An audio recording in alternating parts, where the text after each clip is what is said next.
पुस्तक से क्या आया था, जैसे हाँ कि जी। धारणा क्या होती है, श्वास प्रश्वास से धारणा होती है।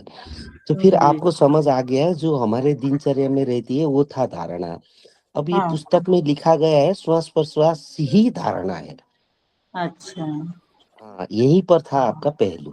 अब जी। समझिए, जितने भी हमने जाना, सुना, बूझा, समझा, हाँ। अंतिम में आपको जब ज्ञान होगा तब आपको पता चल जाएगा ये तो श्वास प्रश्वास स्वरूप हमारे अंदर वायुमंडल स्वरूप रहा। हाँ हाँ हाँ, जी। अंदर एक हाँ। धारणा, जैसे आप श्वास लेती हो और अंदर श्वास रहता है ना, तो हाँ श्वास जी। का भी तो कुछ स्पेस रहता है, वो वायुमंडल की तरह स्पेस रहता है। अब हाँ वहीं जी। पर होता है धारणा का स्पेस, जो आपका धारणा जितने भी धारण करे हो वो भी पूरा हाँ। वायुमंडल की तरह रहता है। अब उसको फंक्शनिंग आपका श्वास प्रश्वास करता है। हाँ जी। पुस्तक में तो अच्छा। डायरेक्ट लिखा है, ये अंदर ऐसे समझ में आती है बात।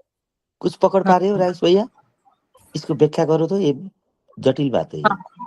जी जी जी जी, आप बोल रहे थे हाँ। कि धारणा, धारणा मतलब जो हम धारण करते हैं मन बुद्धि के साथ में, तो ये श्वास प्रश्वास के रूप से हम ये सब चीजें धारण कर रहे हैं, तो हाँ, वही। जैसे छोड़ रहे हैं, ले रहे हैं, छोड़ रहे हैं, ले रहे हैं, हाँ, है ना।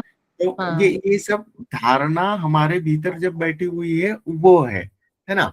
तो अच्छा। जब हम मन बुद्धि से ऊपर उठते हैं, तो हाँ वो जी। ध्यान में भी हम उससे ऊपर उठते हैं, तो ये धारणा से ऊपर उठ के हम फिर ध्यान में जाते हैं, वो अच्छा। मेडिटेशन में जाते हैं। हाँ, मतलब धारणा को तो बनी हुई है नहीं कि नहीं हमने राइस सांस भैया, प्रश्वास वहां पे करना। जो हमारे अंदर जो धारणा था ना, जी वो हाँ जी भी जी। एक वायुमंडल तरह था, वो समझ में आ जाता है।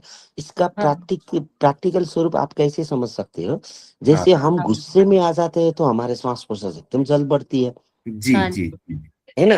वो जो अंदर धारणा थी, वो धारणा को मैच नहीं किया तो आपकी श्वास प्रश्वास जल्दी बढ़ने लगती है, क्योंकि हाँ। धारणा वायुमंडल स्वरूप थी। तो हाँ आप जी। अब एंग्री हो गए तो श्वास प्रश्वास जल्दी बढ़ने लग गया।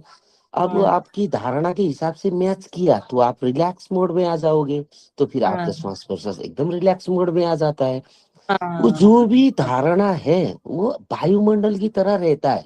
ये बॉडी तो बस ये हाड़ मांस और रक्त का है। हाँ जी। कि बाहर जितने भी, जैसे किसी का गोल गांठ होता है, किसी का एकदम बढ़ता है, वो सब धारणा वायुमंडल स्वरूप उसकी बॉडी में आ गया। वही हाँ। जाके अंतिम में वो जाके रोग बन जाता है, मतलब डिजीज, बीमार, हाँ। हाँ बीमार की जी। कारण बन जाती है, वो धारणा की कारण है। वो वायुमंडल बन जाती है, वायु की रूप लेती है और एक हाँ। स्पेस क्रिएट करती है, उसी स्पेस में फिर और ग्रंथि पैदा करती है, और वहां पे हाँ। फिर उस ग्रंथि में मांसपेशी पैदा करती है, और वहां पे रक्त संचरण ब्लॉक हो जाते हैं, तब हाँ। होते हैं बीमार, दिखते हैं बाहर। अब ये हाँ। सारे वायुमंडल की तरह है।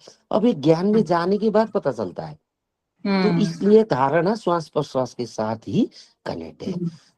अच्छा। समझ पा रहे ठीक। हो? हाँ जी। जी। हाँ। हाँ।